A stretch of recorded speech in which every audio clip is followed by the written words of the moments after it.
Le parti politique de l'opposition Les Démocrates au Bénin a organisé le dimanche 18 mai 2025 une conférence de presse dînatoire à l'intention des professionnels des médias et des influenceurs. L'événement s'est tenu au siège du parti à Cotonou en présence de plusieurs figures du secteur médiatique et de membres influents du parti. Cette initiative vise à instaurer un cadre d'échange ouvert autour du code électoral récemment adopté, tout en réaffirmant l'engagement du parti en faveur de la paix et de la cohésion nationale. Les discussions ont été franches et constructives. L'article 17 nouveau du code électoral béninois, tel que modifié par la loi numéro 2024-13, 15 mars 2024, stipule que l'Agence nationale d'identification des personnes, ANIP, qui transmet à la Commission électorale nationale autonome les statistiques relatives à la liste électorale permanente informatisée depuis 180 jours avant la date du scrutin. La liste électorale complète doit être fournie au plus tard 60 jours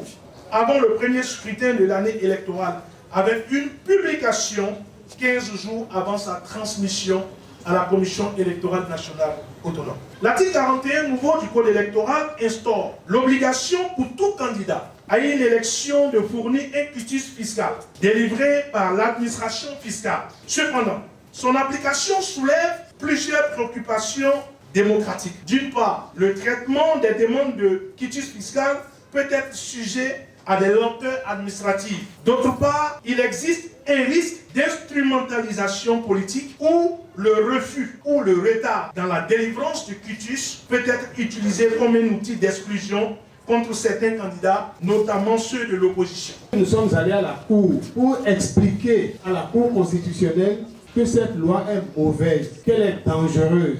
Et la Cour a dit que la loi, en toutes ses dispositions, est conforme à la Constitution. Même les dispositions de façon flagrante et inconstitutionnelle, la Cour a dit qu'elle est conforme à la Constitution. Nous avons vu le piège. Nous allons nous mobiliser, nous allons travailler, nous allons surveiller le suffrage du début jusqu'à la fin pour les empêcher de faire ce qu'ils ont fait. Le piège de 20%, là, ils vont tomber là, il n'y a rien à faire. Après les interventions des leaders du parti, les participants ont pu poser des questions portant sur les enjeux électoraux du moment. Les responsables du parti ont répondu avec clarté, apportant des précisions sur leur lecture du code électoral, leur vision de la démocratie et leur volonté de participer à un processus électoral inclusif, transparent et respectueux des droits de tous les citoyens. Le régime sait que si les gens se mobilisent dans les urnes, ça ne peut jamais être en sa faveur. Mais qu'est-ce qui a eu raison du régime de Macky Sall? C'est la détermination des Sénégalais. Et donc, le parti, les démocrates, dans notre démarche aujourd'hui, nous appelons à la détermination de notre peuple.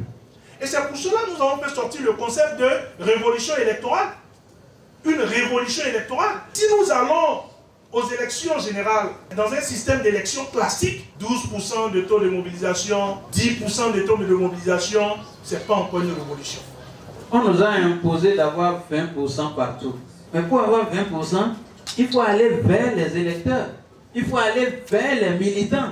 Vous allez, on vous oppose la police. Ce n'est pas parce que nous sommes forts qu'on ne va pas dire que ce n'est pas bon. Est-ce que c'est bon que demain, lorsque nous on sera forts, qu'on établisse des règles comme ça? Conscients des défis majeurs que traverse la presse au Bénin, les dirigeants du parti ont tenu à exprimer leur reconnaissance envers les professionnels des médias pour leur travail rigoureux, souvent accompli dans des conditions difficiles. Ils les ont encouragés à poursuivre leur mission avec responsabilité et patriotisme, en plaçant toujours l'intérêt supérieur de la nation au cœur de leurs actions. Il n'y a pas de démocratie sans liberté d'opinion, sans liberté de presse.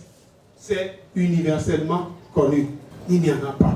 Et s'il n'y a pas de démocratie sans liberté de presse et sans liberté d'opinion, il n'y a pas de développement sans liberté de presse, sans liberté d'opinion. Notre presse est en situation. Et reconnaître ici le rôle ô combien très important que vous jouez dans notre société, ce rôle dont vous n'avez pas souvent la récompense, puisque justement vous jouez un rôle ingrat, et pourtant la presse est le quatrième pouvoir. Vous êtes du peuple, vous êtes dans le peuple et vous partagez les souffrances du peuple. Nous autres, partis, les démocrates, nous sommes le parti du peuple. Et ce peuple nous a confié la mission historique de restaurer la démocratie. La rencontre s'est conclue dans une ambiance festive et chaleureuse. Les participants ont partagé des moments de réjouissance et de fraternité. À cette occasion, un hommage a été rendu aux journalistes béninois disparus en reconnaissance de leur contribution à l'essor de la liberté d'expression et de l'information dans le pays.